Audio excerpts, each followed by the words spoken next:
Hey guys, welcome back to another video. Today we are going to be exploring how the sun works, or how any star works, but we're going to start off with the sun. First thing that I need to point out, the sun isn't a big boiling ball of fire. That's what most people think. But if it was a big boiling place of fire, then if you poured water on it, then it would extinguish. But that's not the case. I'll tell you why. Because the sun undergoes a process called nuclear fusion. I'll tell you what it is. Inside the sun are billions of hydrogen atoms, and in the middle is the core, the surface, and the outer layer called the corona. So, let's just take 4 hydrogen atoms for this experiment. This is all we are going to need. Now, because of the extreme pressure in the core of the star, these 4 hydrogen atoms can fuse together into one helium atom. Now, let me point out that this one helium atom, its weight is less than all of these 4 hydrogen atoms. I'll tell you why. Because in the process of nuclear fusion, part of the energy is turned into light and mass. See, in nuclear fusion, when the energy turns into light, that's how the sun is so bright. And the energy is what allows the sun to burn. It releases a lot of energy, which is so much that it can allow the sun to burn. But after billions of years, when the hydrogen runs out, the helium will also have to undergo nuclear fusion. So let's take these 4 helium atoms. These 4 helium atoms then turn into carbon. Yes, they turn into carbon. After that, the carbon turns into neon. After neon, the neon turns into oxygen. Then the oxygen turns into silicon. Then the silicon turns into nickel. But then the nickel doesn't turn into another thing. Instead, it decays into iron. So, at the end of a star's lifetime, the few months at the end of a star's lifetime when nickel is burning, it decays into iron. Now remember, these are at the last few months of the star's life. After that, there's nothing else to fuse to, which means that the iron doesn't have any pressure to pull the star outwards. So instead, the star goes inwards and it collapses under its own weight because it has nothing for it to continue burning. After this process, it is called a supernova, which will cause a black hole to form. Now, not all stars go supernova. About stars, 8 solar masses, or 8 times the mass of our sun. Only those stars do supernova and go into a black hole. The stars like our sun, at the end of its life cycle, it will go through a nebula and turn into a neutron star, which is very similar to a black hole.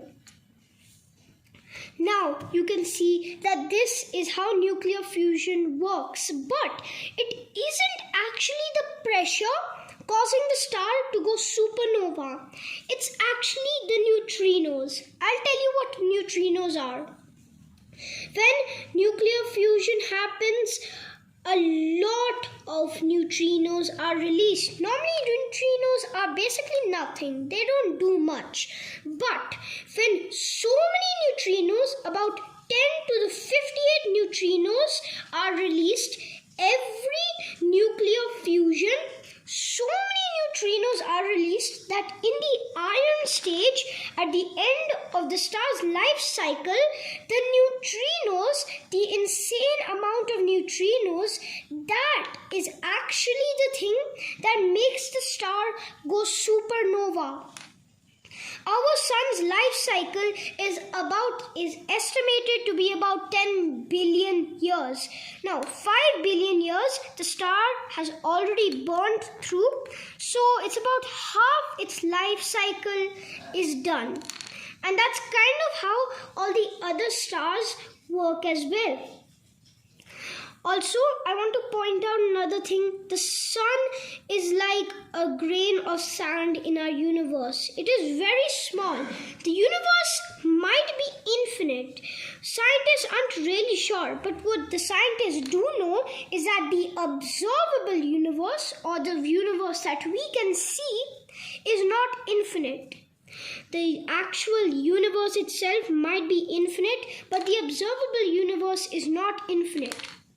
Now, even though the observable universe is not infinite, in the observable universe, our sun is still a little grain of sand compared to the massive stars that we found, like UY Scuti, or another star called Stevenson 218. These are stars which are thousands of times bigger than our own sun.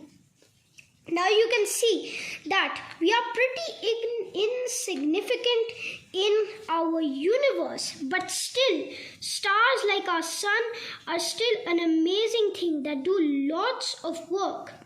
They are the main reason for life on Earth, for plants to be growing and for water to be there, and most importantly, for the Earth to form and for it not to fly away from the solar system. Every object that has a mass above zero has something called a hydrosphere. Or hydrospheres are only for stars. For things that aren't stars, we call them an escape. These are the points of objects where its gravity is apparent. Earth's escape is very far. You can see that the moon, this is the escape. Now, when rockets are going to other planets, they first go an orbit around the Earth, then they go close to the moon, and unless they want to land on the moon, they don't capture the moon's orbit. Then they travel at something called escape velocity, which is about 25,000 miles per hour. And escape velocity is enough for you to exit the Earth's escape boundaries. Now, the escape velocity is different for every planet. For our sun, there's a hydrosphere. Our hydrosphere is the size of our entire solar system. Well, not really. Our entire solar system is about the size of the Oort cloud, which is 1 light year long. So, the sun's hydrosphere is the size of all the planets and the Kuiper belt and the asteroid belt revolving around the sun. So the sun's hydrosphere is extremely big. It's what allows objects and planets to revolve around the sun. Same thing is for Earth. It's what allows the moon to orbit around Earth. Now see, orbiting isn't just one thing going around another again and again. Orbiting is kind of just falling but with a gravity. See, let's say that a ball falls very high on Earth. It will go to the land, but now it goes even higher. It will go a little further on the land. However, if it's really high above the atmosphere, above the Kármán line, which are the boundaries of our atmosphere, when when the object is starting to fall, instead it falls into orbit. Instead of falling onto the surface, it kind of just dances around the gravity of that object. I hope you liked that video. Please like, subscribe, share this video and hit that notification bell so you're a real fan of the channel. Well, that's it for today. Bye.